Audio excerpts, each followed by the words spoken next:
presenting The Wave by LA Top Team.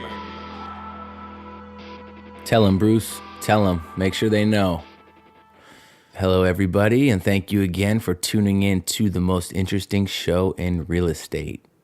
Since we've last spoken, I have been really busy, actually. I'm glad I got a chance to sit down and kind of slow it down for a second and get on the podcast. I got a few deals going. One of my listings is now in escrow. Got full asking for it. The one on Foss Street, if you guys have been following on social media. Also, I got another acquisition in the pipeline. It's a cash offer from a distressed seller. So on those, you never know till it's over and escrow closes and you get the keys. But we opened escrow on that. So yeah, I got a couple new transactions going this week. Also, I mentioned I have that car that I picked up. I got that to the shop. My mechanic's working on it, and he's going to be bringing back a list of items to be done and when they need to be done.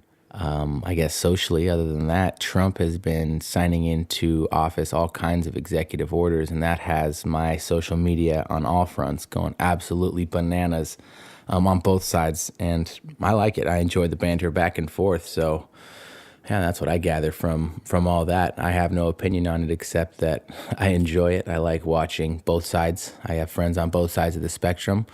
Heavy left, heavy right, heavy red, heavy blue, however you want to say it. So I like watching all that banter go back and forth. Last show, we had my buddy Eric DeArkland on. He is basically a real estate extraordinaire. He's done it all in real estate over the last decade. It was great to sit down with him and hear about his journey from college apartment researching trustee sales to rehabbing, building, and managing residential and commercial real estate, all while being able to keep his circle small and making sure that his family is fed first and taken care of. I think the biggest takeaway from the show with Eric is the way he has been able to adapt, and I think that has been a big factor in his success. He has had to adapt to market changes, business model changes, and a myriad of other changes, but he's stuck in there and engineered a pretty awesome life for himself. If I missed any questions or you have any questions for Eric that I didn't ask, go ahead and send us an email, info@millionwayspodcast.com, or drop us a comment on Instagram. This week's Titan tool is called Podio. I'm not sure what to call it, but it falls somewhere between Task Manager, Team Manager, and customizable CRM with automations built in. It allows a user to create custom apps within a user space for very specific actions that may take place in any given business workflow. You can sign up online for free to see if the interface is something you like and that can benefit your business. If you enjoy it, you can tack on extra fees from there depending on what apps you use and how robust you make your interface. To see me using the program, follow us on social media and check out our YouTube channel, where I'll post videos of me using the tool live. Don't forget about the awesome giveaway that we've got going on. We're 4 weeks into a 5-week giveaway that is giving away a USB PV mixer and an Audio-Technica microphone. The reason I'm doing this is because I love producing content and I want to give one of you guys the opportunity to do the same. To enter this contest, it's super easy. All you've got to do is give us a positive review on iTunes and also be following us on Instagram and Snapchat. If you need help with this, make sure that you visit our website, millionwayspodcast.com, and fill out the pop-up that appears. From there, you'll get an email that will walk you through the process to make sure you're getting a fair entry at the contest. Even if you don't want the mixer, be sure to give us positive feedback on whatever outlet you're listening to us. Not only does it allow more people to hear of us, on that note, be sure to give us some feedback on whatever platform you're listening on, whether it's good or bad. Not only does it give other listeners an idea what the show is about, it also helps boost our search engine rankings on the respective platform. We don't spend a ton of time on social media, but when we're there, we're normally on Instagram or Snapchat. So if you want to interact with us, those are the best places. However, we do have other social media. So if you want to talk to us, reach out to us on your favorite social media platform and we'll meet you there. Our website is updated weekly with a ton of new content, and that is the best place to find new episodes, episode segments, and exclusive video subscription and interviews. For anything and everything else, you can always send an email to info@millionwayspodcast.com. After the interview, stick around for a weekly featured realtor and the title tip of the week by our very own Jerry Wu. This week's guest is former USC and NFL safety Marshall Jones. Marshall Jones, as I said, used to play football. Very serious high school football player, and then went on to USC, where he was a starter on the defense and bounced around in the NFL for a season before getting into real estate. He started off selling residential real estate in the San Fernando Valley, but has recently made the transition to tenant and owner representation in a neighborhood just south of downtown Los Angeles called West Adams. I chose Marshall to be a guest on the show and share his path to real estate success because he is a prime example of the drive it takes to be successful in sports manifesting itself in every aspect of his life. I also chose to bring Marshall on the show because personally, I know he is a very hard worker while maintaining a very laid-back attitude, all while having some good information to deliver to you listeners. On that note, let's go ahead and jump right into my little chat with Marshall. How you doing today, Marshall? Good, Ryan. Doing real good. Thanks for having me and everything. Of course, man. Of course. Thanks for taking the time out of your day and coming on the show. So you're from LA, right? You're an LA guy. So I'm an LA guy, North Los Angeles. I did most of my adolescence years there. I'm from Chicago, but most of my life's in California. And I do real estate now. It's going pretty well. No complaints. Cool, man. And obviously pretty good athlete, as I had mentioned. Marshall and I are ex-teammates. We met when we played together at USC. Before that, Marshall was quite the prep star. I think he was probably one of the highest recruited safeties out of his class, or athletes. I'm not sure if it was both sides of the ball or what. Why don't you tell the listeners where you went to high school, a little bit about that, and then how you got into SC? Yeah, I went to Oaks Christian High School. It's in Westlake Village, California. And it's a smaller private school. And, at the time I was there, it's only been open for about 4 or 5 years. And, my class at Oaks, we had about 12 guys go Division I. And, I was pretty heavily recruited. But SC was at the number one of my list. So I got an offer from them and I ended up there. And that's where I met you, Ryan. And, Mark Tyler was on my high school team too, and he played football with us at SC as well. So, right. That's kind of how I got to USC. And, from there, I was there for 5 years. I played for a couple of years there, but, I didn't have the most successful college career, but I remember I hurt my neck, but after that I bounced back and I was fine and graduated on time. And, here I am now, 5 years out, doing pretty well for myself, so... Cool, man. No need to downplay it. You 2-year starter or a year plus and few interceptions, big plays. He won't tell you, but I will. So don't you guys worry. Do you have was it a twin brother or was he a year younger? I know you guys were pretty close in age. I had a younger brother who was 3 years younger than me. Okay. And he went to UCLA. Ooh. And we actually played. I actually played him twice and I tackled him 3 times. Cool. So you guys got to play on the same team in high school, or were you guys on separate teams in high school? Yeah, his freshman year was my senior year, and he was on varsity as a freshman, so we got to play together. Cool, man. Is that your only sibling? Just one brother? I got another brother who's in college still. He goes to the University of Missouri, and I have a sister who she is 24 years old, and she's living back home still, so. Yeah, it's 4 of us in the family. Cool, man. Cool.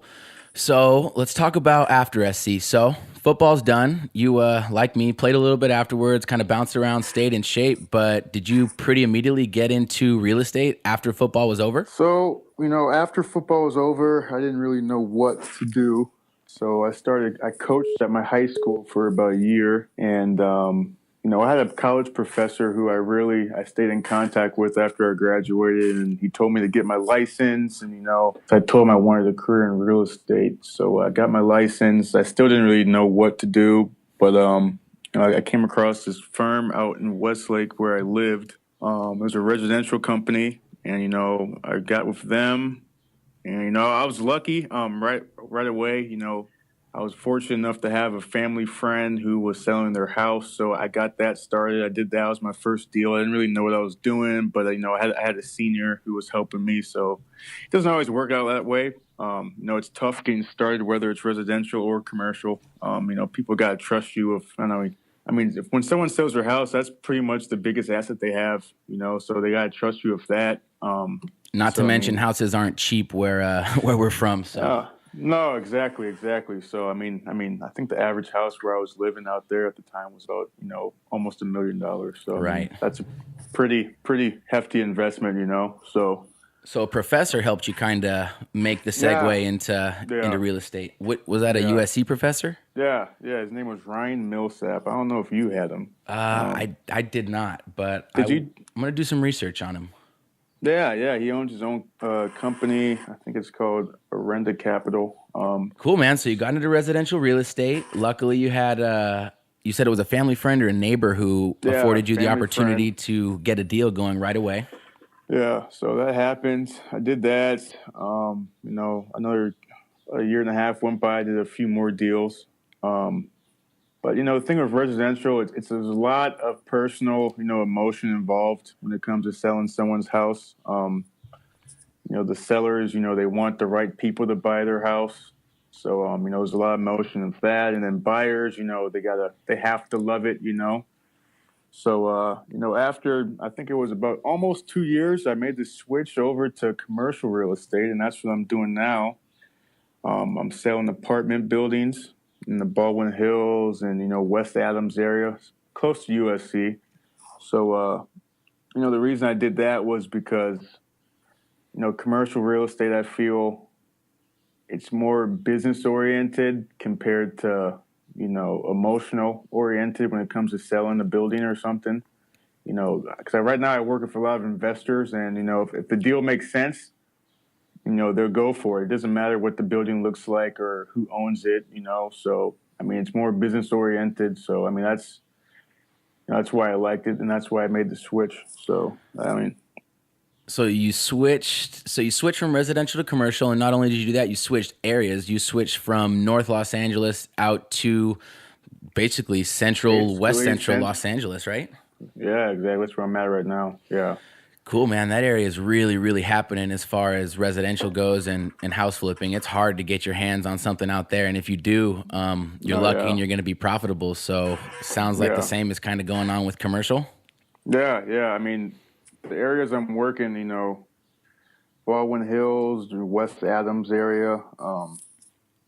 There's a lot of transactions going on. I mean, they want to buy in those areas because they know, people. There's a lot of people that live in that area, and people are always going to need someplace to live. So I mean, apartment, investments are it's going pretty well in that area. So Yeah, definitely. So multifamily, what, 4 units and up, five, six, or bigger than five that? five units and up, 5 units and up. I don't go too big, but about 5 to 12 is my range. So Cool, man. that's where I'm at. Yeah. You seeing like anything like double digit returns as far as cap rates, or not even close to that? Not close to double digits. I mean, probably, in the threes to sixes. I mean, you But might safe. find, yeah, they're safe. They're all safe deals. I mean, you might find a few that are double digit cap rates, but I mean, you don't come across those too often. But Well, aside from the yeah, cap rate, like we were saying, the appreciation in the area is going pretty crazy. So, yeah, it's going up. I'm trying to do some in Inglewood as well. mhm. But everything in Inglewood is overpriced right now with the new stadium coming in and everything. But that's still a highly desirable area. I So know, man, that stadium's going to shake some stuff up. I'm really curious to see yeah, what's going to happen. yeah. I mean, I hope it goes well, but I think it will. But I Yeah. mean, prices right now are just high in that area, or people are just holding on because they're not sure what to do. So yeah. So when you switched from residential to commercial, did obviously also switch brokers, right? Yeah, they switched my broker, and that's essentially about it. Cool, man. Who are you with now? Marcus and Millchap. It's the biggest investment real estate company in the country. So Cool. Where can we find you? Is there like find you on Facebook? Is that the best place to find you? you can find me on Facebook, LinkedIn. Yeah, I mean that's pretty much it. I have a Facebook for my old company, but I don't have a Facebook for my new company. But my new company, I'm on LinkedIn, so you can find me there. Cool. And I'll be sure to include your business email in the show notes. So if anyone's interested in that Yeah, definitely. multifamily in the West LA area, West Adams area, go ahead and reach out to Marshall. Are you part of like a team, or are you working solo? So I am part of a team. My senior agent, his name is Lane Schwartz, and he's been with the company for 26 years now. I'm essentially I'm on my own, but me and him, if I have any questions or anything, I go through him. If I have a meeting and I want someone else to join me, he'll come as well. So I mean, it's me, and then there's two other guys on the team. So we're all throughout LA. So I mean, yeah, we all answer each other's questions. So you're on we're a team of four guys, three Yeah. agents, and then a senior agent. Yes. Cool, man. What would and you guys all kind of do your own thing, or do you each have an individual job that you are, say, an expert at that, No, you do most all of of the time? us, we're all in apartment investments. Lane, our senior, he does apartments and a little bit of retail. So if we come across someone who needs retail, advice, we go to Lane. But all of us, we all do apartment buildings. Cool, man. So what changed as far as when you made the switch from residential to commercial? What changed in getting the leads? Because like you, I did some residential real estate retail for a while, and it is really hard to Yeah, create rapport with a neighborhood. And if you don't know somebody who's willing to yeah, trust you and let you sell their home, it's no, hard. yeah. So I get you there. So tell me a little bit about leads in the commercial side and how you get those leads and yeah. So for the commercial side, essentially it's all cold calls.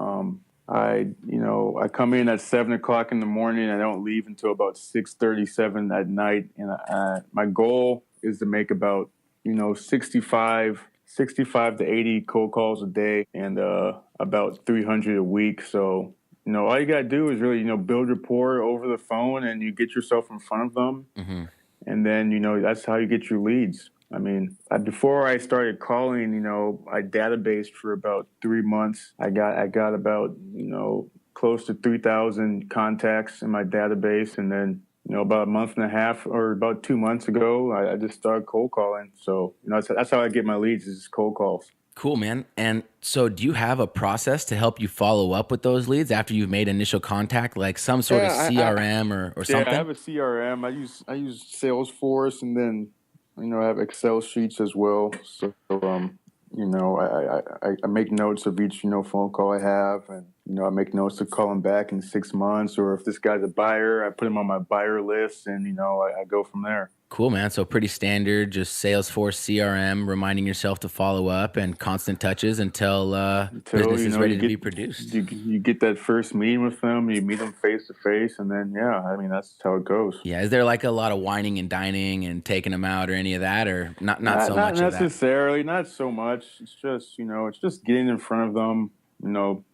being face to face, and then building that rapport with them. So Cool, man. So obviously, residential real estate's pretty straightforward if you're using an RPA, a California RPA. There is intricacies if you're investing and things that you want to include and things like that. But tell me a little bit about the difference of commercial contracts and residential contracts, and maybe different sort of deals that you make or offers that you put in. yeah, I mean the deals essentially they use the same paperwork almost. You can use car forms. Just you got to use separate purchase agreements, because on the car for residential you can, I think, what is it, it's 1 to 4 units, 4 dwellings. So if you go over that, you got to use separate purchase agreements. You got to use a multifamily purchasing agreement. That's really the only difference. And then each deal is different. People are selling their deals. People are doing exchanges. I mean, it all depends on what's happening in the deal, and what the seller's doing, what the buyer wants. I mean, Is there I ever mean times now, where say a seller is distressed and he needs to get rid of that thing ASAP, and there's a certain type of buyer for that, just like a yeah, residential yeah. house? So I mean, you have. I mean, it's the same thing with residential. You have distressed buyers. You have people who buy properties and do rehabilitation to them. So I mean, just a matter of fact of knowing who does that, and those guys are not gonna buy something that's market value. They're gonna want to buy something that's below market value, put money into it, and renovate it. So Cool, man. yeah. Well, let's move into pro tips or things that you would wish you knew when you got into the industry, because it's been a while since you've been in the industry. Now you've done a couple Yeah. of different things in the industry. So what are some things that you would wish you had known getting into it? So before getting into the real estate, I probably would have wished I saved more money or had more money saved up, because I mean, when you're in real estate, it's not a 9 to 5 job, and I'm sure you know that. You're not necessarily on salary. At the end of the day, I mean, if you get a deal done, it pays off because you make a lot of money off the deal, and if you can continue making deals, I mean, you're gonna make a lot of money. I mean, the sky's the limit for how much money you can make. But I mean, starting off, I didn't really have any money saved up, but I was fortunate enough to be staying with my parents at the time, and I had a good support system. My dad said he'd help me out until I finally got things going. So yeah, I mean, just knowing. Having that financial bridge that can get you from working until you get a deal to scoring that first deal and cashing your check. Exactly. Yeah. I mean, I was not expecting that, or I didn't know what to expect. So, I mean, if I knew that, the process would have been easier, I think, for me. Mm-hmm. So I'm with you there. I was prepped for it. My dad told me, he's like, man, you better save up and create yourself some sort of financial bridge because it might be dry out there for a while for you when you get started. Yeah. And I underestimated that big time. I think everyone does at first. I mean, you don't know. So, I mean, we were younger kids coming out of college. I mean, we didn't really know. So, I mean, right. And there's some non-millennials listening to this going, oh, well, you should have known. They taught you that. Yeah, no one taught us that. Yeah. So tell me what you think is going to happen with the real estate market here in LA or in California for the next, 3 years or so. So, I mean, right now, especially, commercial market, we're at the peak of the market. It's going pretty nice. I don't see it getting any better. It might go down a little bit. I mean, interest rates are still pretty low, so money is easy to borrow right now. Essentially, it's a seller's market. Property values are still high. It might drop in the next year with the new election. I mean, no one really knows. I mean, that's where a lot of people's objection is right now is that, we have the election and I don't know what's going to happen. So, I mean, typically with the election, those policies that the new president will put in, they won't affect any value for about another year or so. So, I mean, I don't know. We'll see what happens. I mean, it might go down, but right now we're definitely at the peak of the market, so mm-hmm. It's a good time. It's a good time to sell. And I mean, if you're looking to buy, I mean, interest rates are low. I mean, property value is still high because, I mean, those things correlate. So, I mean, yeah. I mean, yeah.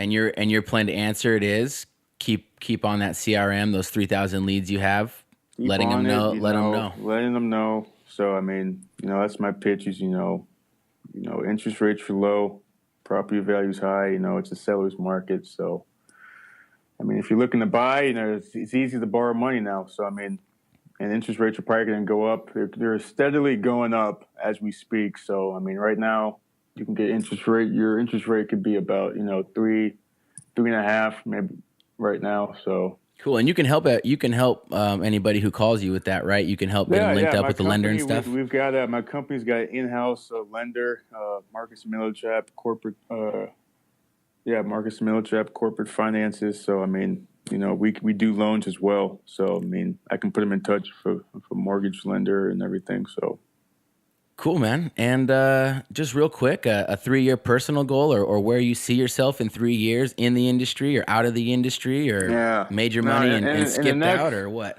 No, the next 2 years, I see myself, I'm going to buy some apartment buildings myself. I'm going to buy, maybe a few before I buy myself, my own house, So, I mean, that's how I'm going to look to build long-term wealth is just, start investing in apartment buildings. People are always going to need a place to stay. So, apartment buildings, I mean, it's a pretty good investment. So, that's where I see myself, start as soon as I can investing in apartment buildings and then, I'll go from there. Cool, man. And go ahead and remind everybody one more time if they do want to invest in apartment buildings in West LA, where they can reach you. And so so Marshall Jones. I work with Marcus Millchap. You can reach me on my office line 310-909-5453, and my email address is Marshall MARSHALL .Jones JONES at MarcusMillchap.com. MarcusMillchap.com. Yeah, and that's it. Marshall, ex-football player, current real estate stud, thank you so much for joining us, brother. Great catching up with you. Yeah, thanks, Ryan. Appreciate it, man. It's good to hear from you. Cool, Marshall. I'll talk to you soon, brother. All right. Take it easy. Thank you for listening to another episode of A Million Ways to Get It. For questions, comments, or guest information, send an email to info@millionwayspodcast.com. Don't forget to follow us on Instagram @Real Estate Podcast.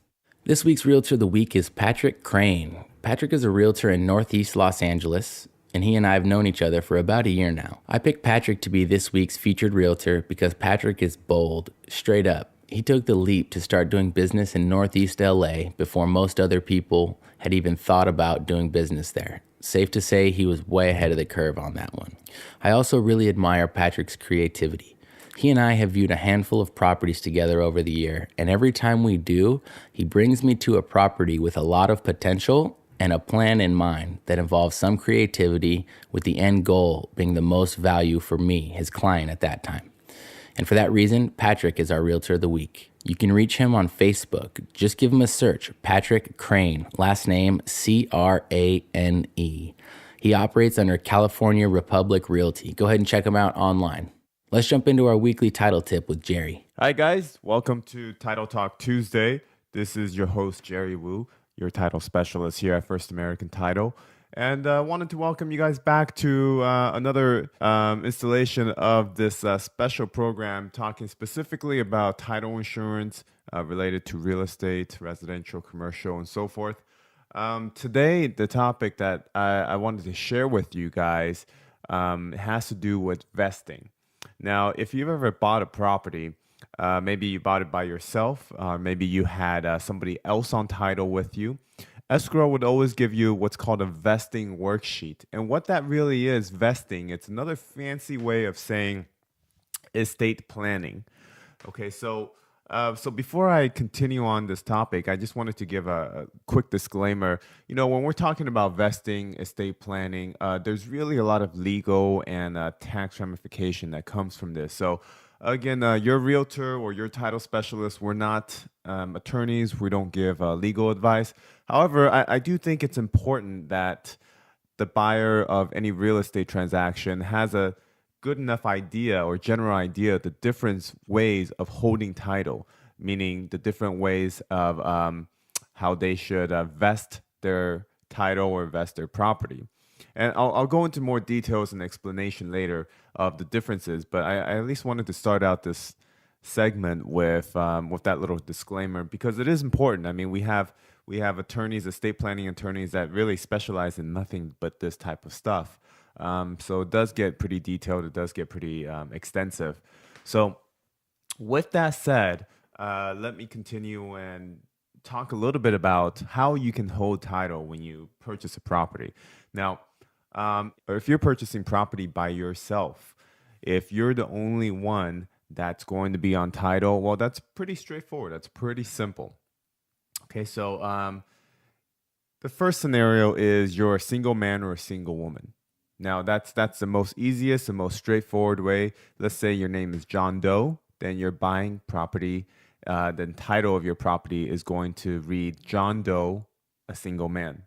That's it. The title of your property, if you look at the actual grant deed of your property, it's just going to say John Doe, a single man. So another way of holding title by yourself is John Doe, an unmarried man. Okay, now the only difference is an unmarried man is somebody that's been legally divorced. So the joke is if you've been married, you're never single again. And the third way is John Doe, a married man, as his sole and separate property. So obviously, in this method, John Doe is married, but he's only holding title by himself. His wife is not on title with him. So if that were the case, if he wants to hold title as John Doe, a married man, as his sole and separate property, his wife, Jane Doe, for example, would need to sign a quitclaim deed deeding her interest off. So again, if John Doe wants to hold title by himself as a married man, his wife would need to deed her interest off.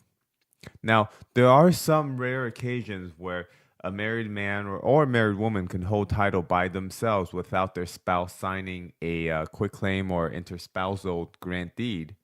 However, when that property comes time to sell, if the title company did not see a interspousal deed from the spouse, they're going to require one at the time of sale. So, you may be able to buy a property without your spouse signing you may be able to buy a property by yourself as a married person without your spouse signing a quitclaim deed under certain scenarios.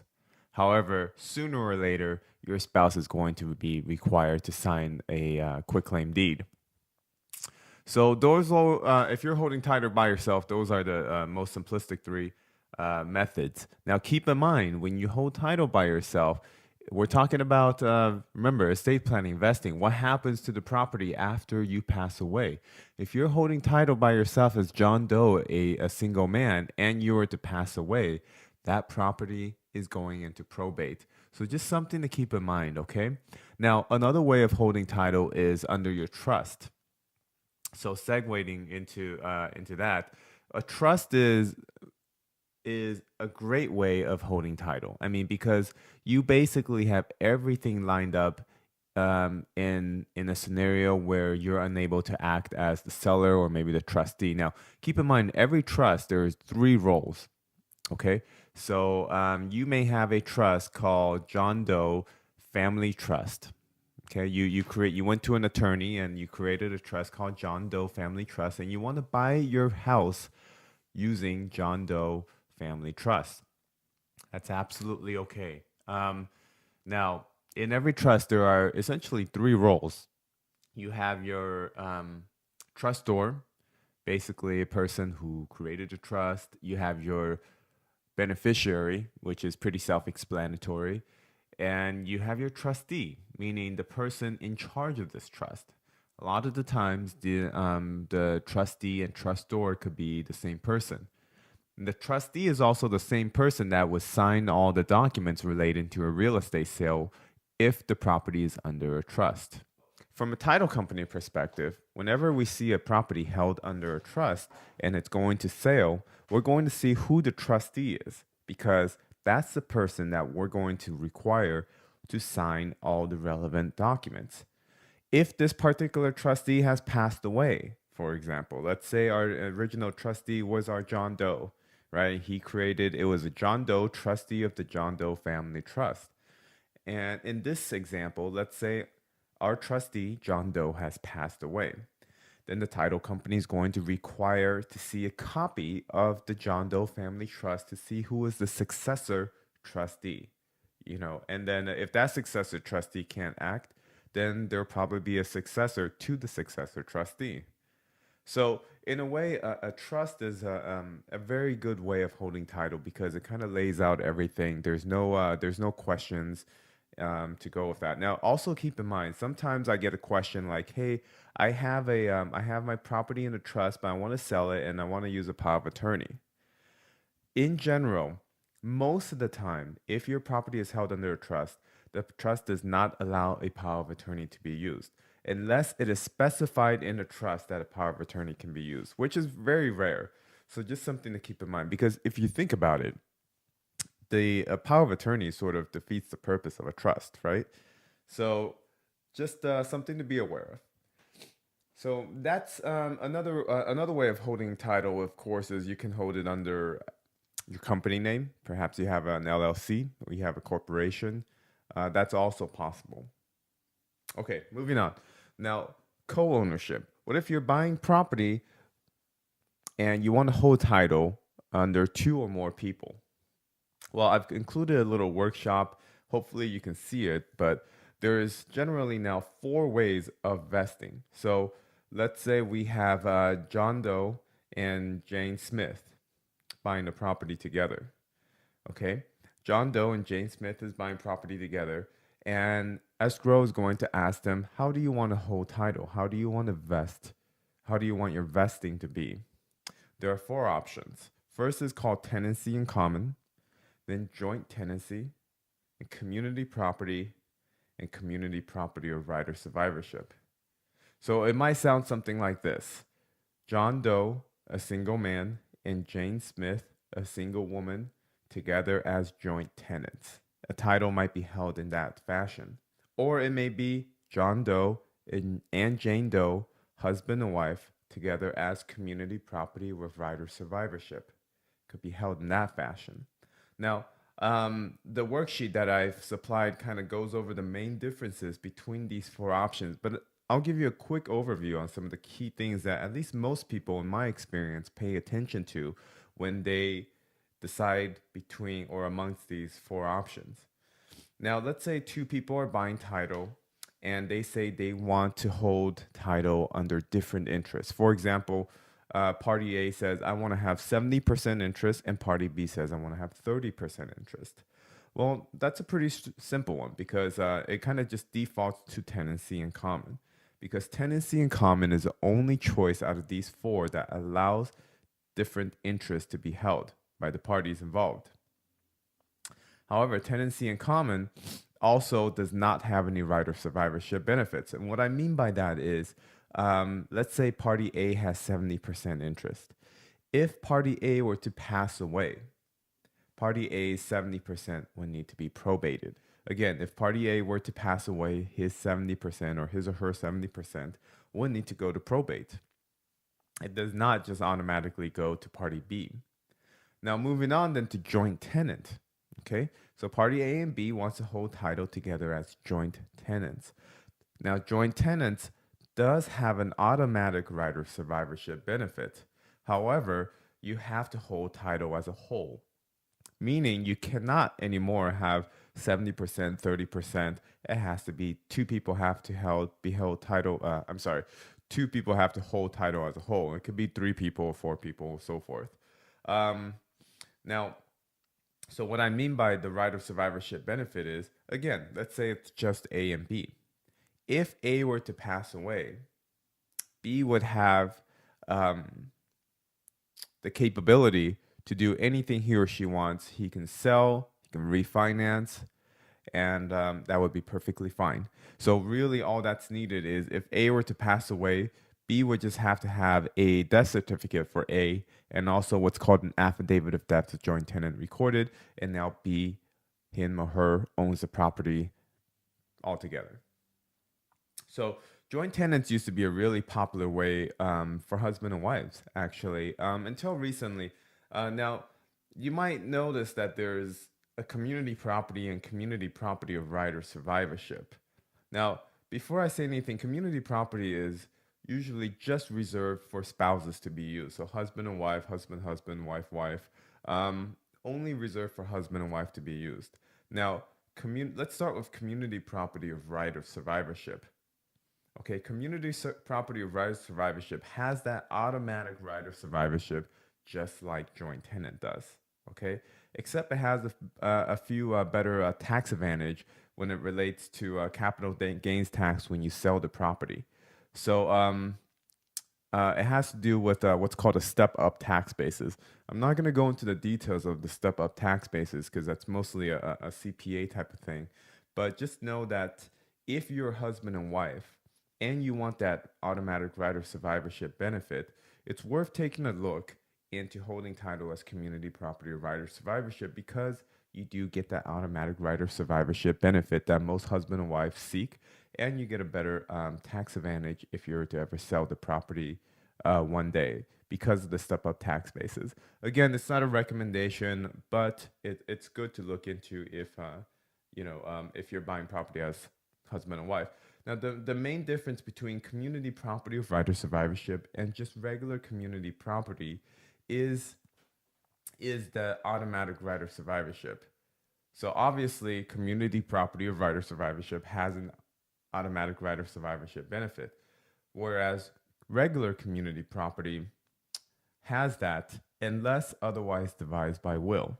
So unless otherwise devised by will. Both of them do, though, however, community property and community property of the right of survivorship has that step-up tax base advantage. Again, really look that up. You can just do a Google search for step-up tax or a YouTube search, and you'll find a lot of information about that. So those are the most common ways of holding title. Again, that worksheet is really going to help you see the main differences between all these different ways. And depending on how you hold title is going to sort of determine what happens to your property if you were to pass away, what are the tax ramifications, and so forth. So really important, ask the right questions, either to your real estate professional, to your estate planning attorney, to your CPA, to make sure you get your property vested in the correct way when you purchase it. You can also change the way you hold title. You can also change your vesting after you purchase the property by basically recording another deed, changing the title, or changing the way you hold title to your property. So that concludes this new segment. Hopefully this information was helpful. Again, my name is Jerry Wu. I'm your host. Thank you so much for listening. I'll speak to you guys next time. Take care. Remember, guys, the whole reason we do this show is for you, so we can provide an information outlet that maybe isn't out there already. We want to provide you what you want, and we can't do that without feedback. So if you like our show, if you don't like our show, whichever, make sure you go ahead and let us know on whatever platform you're on. If you don't let us know, we can't fix it. You know, there's a lot of people that work on this show every week to make sure that it's of quality and it gets out on time. So if you do appreciate it, please let us know. It's even just a little bit of positive feedback is a lot of encouragement on our end.